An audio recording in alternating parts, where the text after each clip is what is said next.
જય શ્રી કૃષ્ણ। આજે ચણાના લોટના પુડલા બનાવશું। તો આ પુડલા એકદમ પોચા અને જાળીદાર બનશે। તો એક વાસણમાં 3 વાટકા ચણાનો લોટ લઈએ, અડધી વાટકી રવો એડ કરીએ। રવાથી પુડલા એકદમ જાળીદાર બનશે।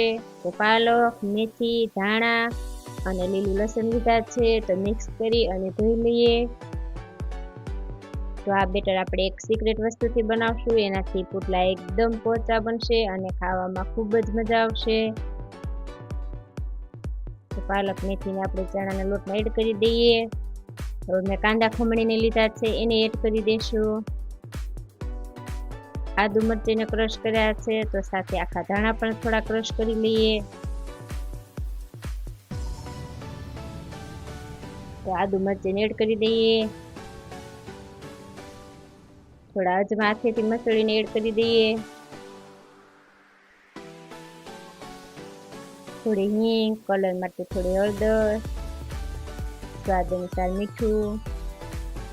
હવે આ બેટરને આપણે છાશમાં બનાવશું। આનાથી પુડલા એકદમ પોચા બનશે અને સ્વાદમાં એકદમ ખાટા મીઠા અને ખાવાની તો ખૂબ જ મજા આવશે। તો જેમ જોઈએ એમ આપણે છાશને એડ કરતા જશું અને ગાંઠા ના રહે એ રીતે આપણે બેટરને બનાવી લઈએ।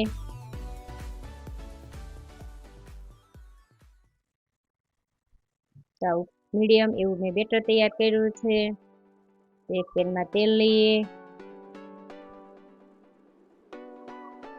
બેટર પાથરી દઈએ। તો ગેસની ફ્લેમ સ્લો રાખી અને બેટરને પાથરી દેવાનું।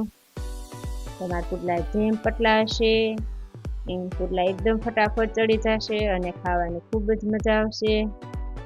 તો પતલા એવા પુડલા બનાવશું આપણે। તો 1 મિનિટ માટે ચડવા દઈએ। તો 1 મિનિટ થઈ ગઈ છે, હવે ફેરવી લઈએ। તો થોડું તેલ એડ કરીએ। તો તમે જોઈ શકો છો કે પુડલા આપણા એકદમ પતલા એવા સરસ બન્યા છે અને ઉઠી પણ સરસ ગયા। તો બેટર બનાવી અને તરત જ પુડલા બનાવશો તો પણ પુડલા સરસ ઉઠી જશે। તો આ રીતે આપણે બીજું પુડલું બનાવીને પણ જોઈ લઈએ। તમારા પુડલા જેમ પતલા હશે એમ ખાવાની ખૂબ જ મજા આવશે। તો બહારથી જોવામાં થોડા ક્રિસ્પી દેખાશે પણ ખાવામાં એકદમ પોચા રૂ જેવા એવા આપણા પુડલા બનીને તૈયાર છે। તો દહીં સાથે અને કાંદા સાથે ખાવાની ખૂબ જ મજા આવશે। તો પોચા જાળીદાર એવા આપણા પુડલા તૈયાર છે। તો મારી ચેનલને લાઈક અને સબસ્ક્રાઈબ કરજો।